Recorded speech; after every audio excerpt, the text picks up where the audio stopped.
সামনে বিধানসভা নির্বাচন, হাতে আর সময় বেশি নেই। তবে দল ত্যাগের হিড়িক লেগেই রয়েছে অসমের রাজনীতিতে। এবার বিজেপি ছেড়ে কংগ্রেসে আসলেন কাটিগড়ার প্রাক্তন বিধায়ক। শনিবার আনুষ্ঠানিকভাবে কংগ্রেসে সামিল হন অমরচাঁদ জৈন। গুয়াহাটির রাজীব ভবনে গেরুয়া ছেড়ে হাত শিবিরে যোগদান করেন কাটিগড়ার প্রাক্তন বিধায়ক অমরচাঁদ।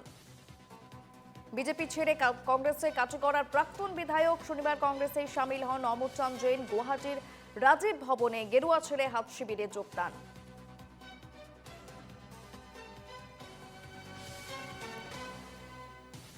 9 এপ্রিল নির্বাচন রয়েছে অসম বিধানসভা নির্বাচন এবং ইতিমধ্যেই প্রত্যেকটি রাজনৈতিক দলের তরফ থেকে প্রার্থী ঘোষণা পর্ব চলছে।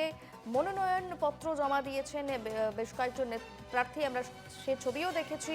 তবে এর মাঝে এই আবহে কিন্তু দল ত্যাগের হিড়িক, দল বদলের হিড়িক নজরে পড়ছে। গুয়াহাটির রাজীব ভবনে একেবারে গেরুয়া শিবির ছেড়ে হাত শিবিরে এবার যোগদান করলেন অমরচাঁদ জৈন।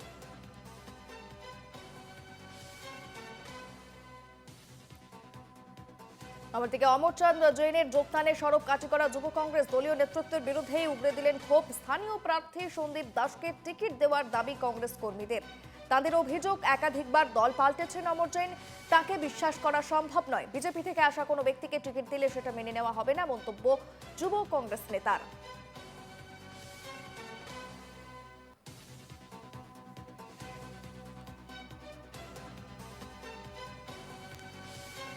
অমরচাঁদ জৈনের যোগদান এবার সরব কাটিগড়া যুব কংগ্রেস। দলীয় নেতৃত্বের বিরুদ্ধে উগরে দিলেন ক্ষোভ। স্থানীয় প্রার্থী সন্দীপ দাসকে টিকিট দেওয়ার দাবি।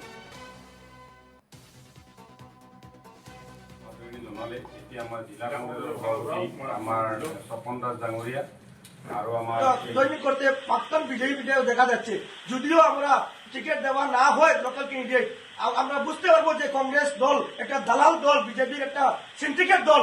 গ্রাউন্ড লেভেল রিপোর্ট যদি বড় বড় কথা বলেছেন, গ্রাউন্ড লেভেল রিপোর্টে আমাদের টিকিট দিবেন, তো আজকে গ্রাউন্ড লেভেল রিপোর্ট তো প্রাক্তন বিজেপি বিধায়ক হওয়া নেই, দুইজন ব্যক্তির হয়েছে। আজকে কি রকম একজন বিজেপি বিধায়ক জয়েনিং করে আমরা কাটিগড়াবাসী যদিও লোকাল ক্যান্ডিডেট দেওয়া না হয়, আমরা আগামীকাল বিরুদ্ধে ব্যবস্থা নিব, অথবা আমরা অনেক মানুষ ইলেকশন খেলব, অনেক কাটিগড়ার নির্দল থেকে ইলেকশন খেলে আমরা জিতালি ক্যাপাসিটি দেখিয়ে দেবো কাটিগড়ার জনগণ। সন্দীপ দাস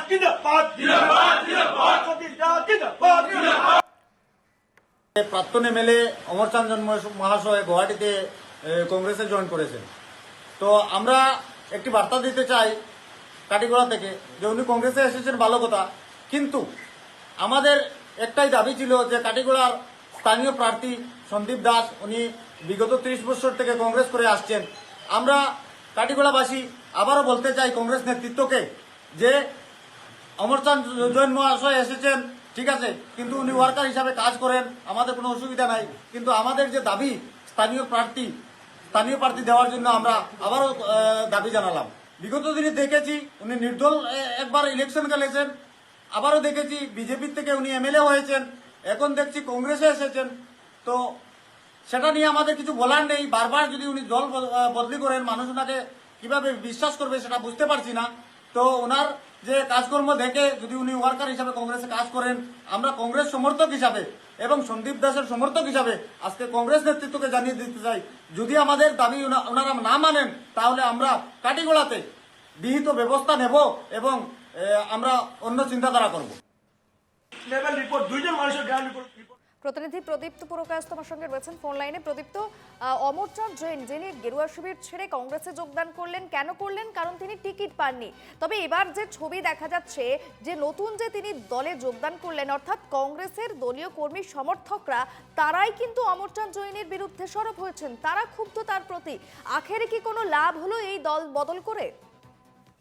হ্যাঁ প্রিয়ঙ্কা, তুমি ঠিক বলছো। ব্যাপারটা হচ্ছে যে এইভাবে দল বদল করে কংগ্রেসের যারা যে দুজন সম্ভাব্য দাবিদার ছিলেন, বিশেষ করে কাছাড় জেলা কংগ্রেসের দুজন সাধারণ সম্পাদক, একজন হচ্ছেন সন্দীপ দাস, আরেকজন পাপন দেব, তারা দুজনেই অনেক দূর এগিয়ে গেছিলেন, কিন্তু শেষ মুহূর্তে কোন এক অজ্ঞাত কারণে বিশেষ চাল চেলে অমরচাঁদ জৈন যখন বিজেপি ছেড়ে কংগ্রেসে ঢুকে গেলেন, তারপর কিন্তু কাঠিগড়ায় শুরু হয়েছে পুরো বিদ্রোহের একটা বিশাল আবহাওয়া। মানে বিশেষ করে যুব কংগ্রেসীরা এটা কোনোভাবেই মানতে পারছেন না যে অমরচাঁদ জৈন বিজেপি থেকে কংগ্রেসে এসে এসেছেন ভালো কথা, কিন্তু যেভাবে শোনা যাচ্ছে যে তাকেই দল প্রজেক্ট করবে কাঠিগড়ায় কমলাক্ষর বিপক্ষে, এটা কোনোভাবেই তারা মানতে চাইছেন না। গতকাল এই খবরটা প্রচার হবার পর থেকে যখনই অমরচাঁদ জৈন গৌহাটিতে যোগদান করলেন, সেই খবর কাঠিগড়ায় আসার পরই মানে যুব কংগ্রেসীরা তুমুল একটা বিদ্রোহ শুরু করে দিয়েছেন। বিশেষ করে কাঠিগড়া কালাইনের যারা যুব কংগ্রেসী রয়েছেন তারা এই ব্যাপারটাকে কোনোভাবে মানতে চাইছেন না। কারণ অমরচাঁদ জৈন প্রথমে অনেক আগে একবার তিনি বিজেপির একজন প্রার্থী অনিল দেবকে হারিয়েছিলেন, তারপর একবার নির্দল হয়ে দাঁড়িয়েছিলেন। তারপর গত 2016 সালে উনি বিজেপি থেকে টিকিট পেয়ে জয়ী হয়ে আবার 2021-এ তিনি দাবি করছিলেন, কিন্তু হিমন্ত বিশ্ব শর্মা ওনাকে না দিয়ে গৌতম রায়কে দিয়েছিলেন। এরপর উনি আশা করেছিলেন যে তাকে এবার দেওয়া হবে, কিন্তু যেহেতু উনি বলেছিলেন যে কমলাক্ষ দেবপুরকাস্তকে যদি কাঠিগড়ায় বিজেপি টিকিট দেওয়া হয় তাহলে উনি নির্দল হলেও কমলাক্ষের বিরুদ্ধে খেলবেন, কিন্তু উনার স্ট্যান্ডে তিনি থাকেননি, উনি চলে গেছেন কংগ্রেসে। এখন পর্যন্ত আমাদের কাছে সেই তথ্য নেই যে বি ফর্ম অমরচাঁদ জৈনকে দেওয়া হয়েছে কিনা। এখন সকাল 9টা বাজে, এখন পর্যন্ত খবর নেই। তবে যেভাবে শোনা যাচ্ছে কাঠিগড়ায় বি ফর্ম হয়তোবা অমরচাঁদ জৈনকেই দেওয়া হবে, অর্থাৎ কাঠিগড়ায় কংগ্রেসের প্রার্থী হচ্ছেন আমরা ধরে নিতে পারি অমরচাঁদ জৈন। তো এই মতাবস্থায় কাঠিগড়ার অবস্থা কিন্তু কংগ্রেসীদের মধ্যে অনেক খারাপ, তারা কোনোভাবেই মানতে চাইছেন না অমরচাঁদ জৈন। প্রিয়ঙ্কা, বেশ, পরিস্থিতির দিকে নজর থাকবে। ধন্যবাদ প্রদীপ্ত।